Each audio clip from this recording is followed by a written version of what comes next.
Geneviève. Bonjour Benoît. Alors pour les gens qui ne te connaissent pas, tu es ma marraine. Oui, Et donc ton mari René a créé une entreprise individuelle oui, dans le bâtiment en 1979, je crois, c'est bien ça. Une entreprise de plâtrerie. de plâtrerie. Et toi, qu'est-ce que tu faisais au sein de cette entreprise? Je l'aidais surtout dans la gestion, le secrétariat et la comptabilité. D'accord, donc tout ce qui est la paperasse. Tout ce qui est paperasse. Exact. Donc, et toi, donc, tu avais un travail en dehors de cette entreprise? J'étais salarié dans une entreprise Donc, ok. à Et temps complet, qu'est-ce que tu faisais comme genre de travail? de la comptabilité. D'accord, donc t'en sors pas. Donc cette entreprise, elle va Marchait bien, très bien. ça marche pas mal. Et tout se passe bien justement jusqu'en 1999. Et là, qu'arrive-t-il? Mon mari a un grave accident du travail. Oui, Il tombe de 2 étages.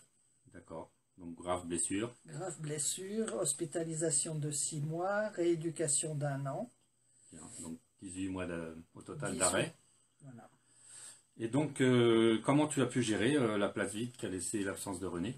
Alors, avec beaucoup de difficultés, en plus de mon travail, je n'ai pas quitté mon travail, Ouais. j'ai assumé la totalité de l'entreprise, les recherches de chantier, le suivi des chantiers, les visites avec les architectes et les remetteurs d'ordre, Les devis, etc. les devis, les Vous aviez beaucoup de salariés dans l'entreprise? 5 salariés. 5 salariés, donc il a fallu gérer les 5 salariés. Voilà.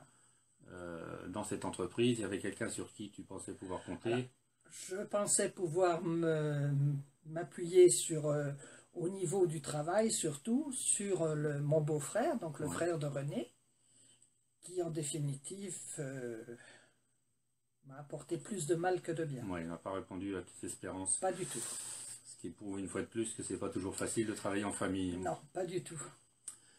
Donc pour en revenir à l'accident de René, précisons malheureusement que tu n'avais pas souscrit de prévoyance. Non. Et tu m'as précisé aussi qu'il avait, en fait, pendant son arrêt, touché le plafond de l'indemnité du RSI pendant seulement 90 jours. Exact.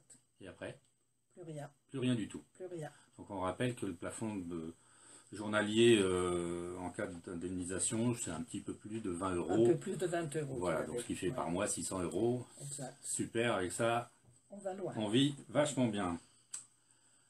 Tu peux me dire de combien, alors du coup, sans rémunération pour René, de combien de pourcentage a baissé vos À revenus? plus de 70%. 70%, c'est énorme. Énorme. Heureusement que tu avais un emploi à temps complet dans l'autre entreprise.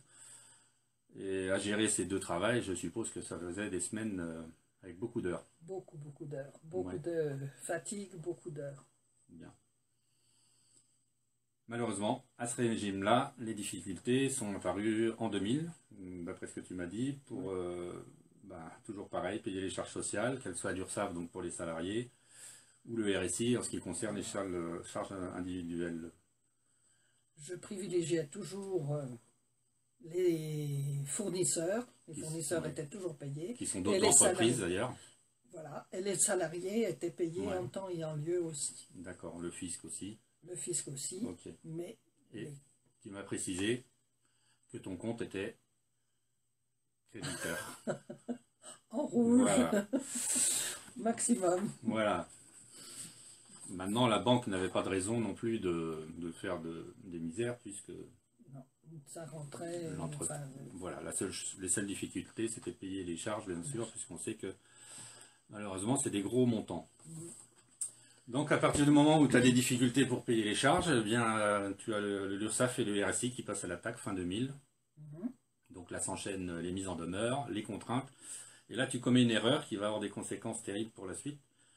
Tu ne t'opposes pas aux contraintes parce que tu méconnaissais, voilà, par ignorance. Par ignorance. Voilà. Malheureusement, c'est voilà. pas du tout conseillé par le cabinet comptable. Mhm.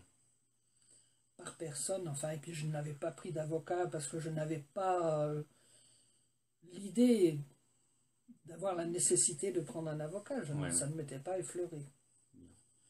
Donc, qu'est-ce qui se passe ensuite? Convocation au tribunal de commerce. Donc, on précise par l'URSSAF, parce que tu ne l'URSSAF. payais pas les charges salariales. Voilà. J'avais un retard, j'avais pas de la totalité des charges payées. Et donc, forcément, ils réclament leur créance. Voilà. Donc, qu'est-ce qui s'est passé au tribunal de commerce? Alors, ils m'ont demandé un versement immédiat. Oui. Donc, j'ai vendu ma voiture que je venais d'acheter parce que j'avais eu une prime de mon employeur qui m'avait... Oui, il faut préciser que ton employeur, en fait, t'avait mis à la retraite d'office, voilà, alors qu'il n'avait pas le droit de le faire, Voilà. parce que c'est les salariés qui doivent prétendre à prendre leur retraite quand ils le souhaitent. voilà. Donc, tu as obtenu gain de cause auprès de ton employeur. Voilà. J'ai obtenu une bonne indemnité. Voilà, et tu as voulu te faire un petit plaisir, tu t'es payé une belle voiture. Mais quand les huissiers passent à la porte, malheureusement, ça se passe mal. Oui, donc ça faisait 3-4 mois que je possédais ma belle voiture, Ouais. une C4, pour ne pas dire la marque. D'accord.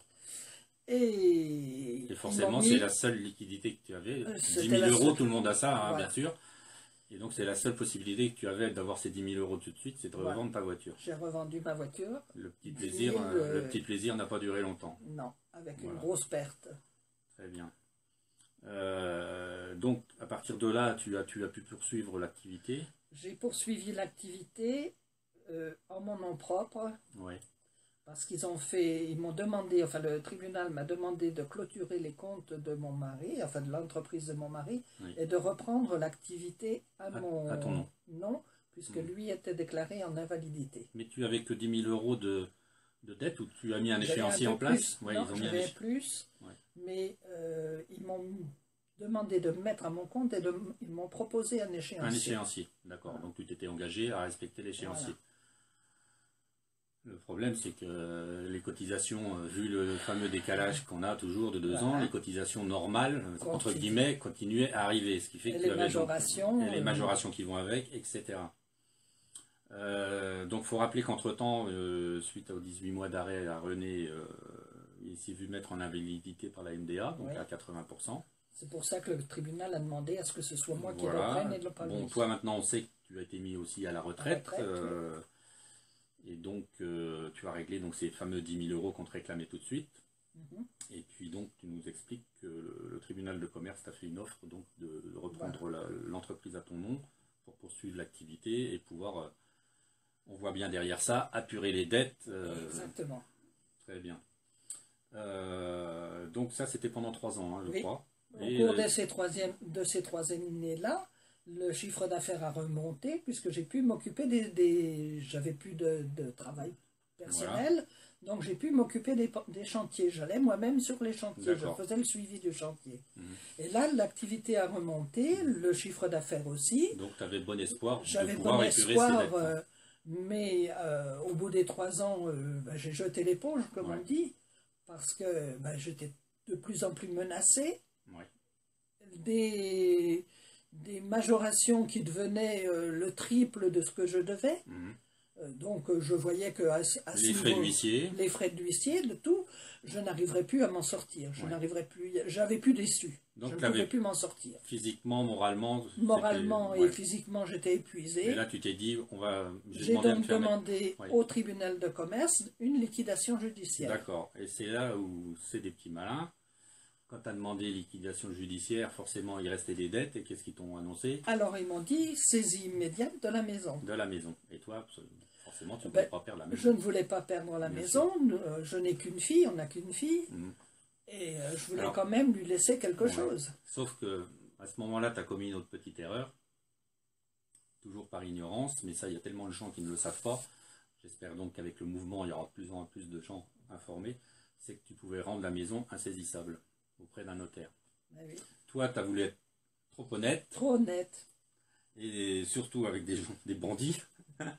Et donc tu as décidé en fait de Alors j'ai De vendu la maison à ma fille, à ta propre fille. à notre fille, donc Ouais. on n'a qu'une seule fille, donc j'ai vendu la maison à notre fille. Mhm. Elle a eu un emprunt de 120 000 euros, puisque Oui. je devais à peu près 120 000 euros de Mhm. dette, j'avais 120 000 euros de dette. Ouais. Donc elle a fait un emprunt de 120 000 euros. Cet emprunt, c'est moi qui le rembourse, parce qu'il n'y a Voilà. pas de raison que ce soit ma fille qui rembourse mes dettes. Donc tu payes 2 fois la maison. Donc je paye 2 fois la maison, Et tu as fait cet emprunt-là, tu avais quel âge? 63 ans, 63 ans sur. sur 20 ans. Voilà. Donc on te demande de payer finalement des dettes parce que tu es honnête également avec ta fille de rembourser jusqu'à tes 83 ans Voilà. des dettes de RSI. Finalement, maintenant, tu rembourses une banque, le RSI et l'URSSAF sont payés. Ils sont bien Ils sont contents. contents. Voilà. Ils ont été payés des cotisations que je devais, mais pas des majorations. Voilà. Bon, on m'a fait royalement cadeau des majorations. majorations. Royalement. Ce qu'il faut dire, en fait, c'est que tu as préféré vendre toi-même la maison. Il l'a visiblement Ah oui. accepté pour en sortir le meilleur prix. Voilà. Parce que toi, tu pensais que si il te la saisissait, Elle il serait la braderait. bradée. Et Elle donc, serait que tu bradée. serais toujours... Voilà. Bon, lors de la liquidation, de toute façon, les dettes auraient été effacées, mais voilà. Donc, tu étais arrivé donc à 0 dette sociale, finalement. Exactement. Donc, c'est la belle vie. Sauf que... Sauf que maintenant, tu te retrouves dans une situation précaire. Oui. Tu peux nous dire combien il te reste à vivre chaque mois? 300 euros. 300 euros, on va loin avec ça. 300 euros, et avec ça, tu dois faire quoi? Ben, disons me nourrir, m'habiller, mes loisirs, Les loisirs, les loisirs oui, qui avec 300 n'existent euros, plus. c'est sûr, hein, il y a à peine de quoi se nourrir. Enfin, tout. Voilà, et puis donc pour ajouter à ton malheur, René est décédé en juillet. 2013, Oui. suite à de graves problèmes de santé. Ben, qui était consécutif de son accident. Bien sûr, tout s'enchaîne quand c'est comme ça. Et puis donc notre ami le RSI, à ce moment-là, eh bien, il t'a encore fait des misères, parce qu'avec eux ça ne s'arrête jamais. Raconte-nous, c'est un rapport je crois avec la pension de réversion. Voilà, je pensais avoir droit à une pension de réversion, Oui. mais comme j'ai eu une activité salariée pour toute complète, pour Oui. toute ma vie de salarié, Oui, donc je dépasse un certain plafond, oui. mais on n'a pas pu me l'expliquer le montant de ce plafond. Ouais, le plafond, je l'ai vu une fois, mais je me rappelais plus. Je donc vais pas dépasse dire de ce bêtises. plafond de 110 euros par an. Pour l'année. Par an. Par contre, ça me fait perdre 900 euros par mois De réversion. de pension de réversion. Voilà. Pour 110 euros que je dépasse. Et tu touches combien de retraite Pension personnellement, toi, tu touches combien Du de RSI Non, en tout, en tout. 1500 euros Voilà. de retraite. Donc en fait, parce que tu as 1500 euros de retraite, on t'a privé, déduction faite de celle du RSI, de près de 900 euros. Voilà. Voilà, c'est vrai, 1500 euros, c'est des sommes colossales. Mhm. Donc si je résume bien, donc au sein de l'entreprise qui a été créée, bon, par René, mais toi également, vous étiez deux quand même, hein, une entreprise ça se fait à deux quand on est en couple. Donc c'était en 79, donc il a cotisé jusqu'en 2005, donc pendant 26 ans. Toi, quand tu as repris l'entreprise, donc pendant 3 ans, donc ce qui nous fait donc 29 ans de cotisation auprès du RSI et donc des autres caisses, hein, puisqu'il y avait les 3 caisses avant qui ont été Laval, la Cancava et l'organique. Et ben, tu vas nous dire, là, je veux t'entendre dire, combien tu touches de la part du RSI pour les 26 années de cotisation de René. 0. 0. Voilà. Donc c'est absolument lamentable, c'est lénifiant. 0 euros Zéro. pour 26 années de cotisation. Quand on voit les dizaines de milliers d'euros qu'on leur laisse. Et toi, par contre, tu as droit à une petite aumône pour les 3 années. Donc, 170 euros. ah oui, à ce 178 niveau-là, il faut être précis. 170 euros donc par mois par mois. de pension de retraite de la part du RSI. Donc pour 29 années de cotisation globale, tu touches 170 euros. Mes chers amis, vous voyez ce qui vous attend si vous restez au RSI. Donc je crois que tu as une anecdote d'ailleurs à ce sujet à nous raconter.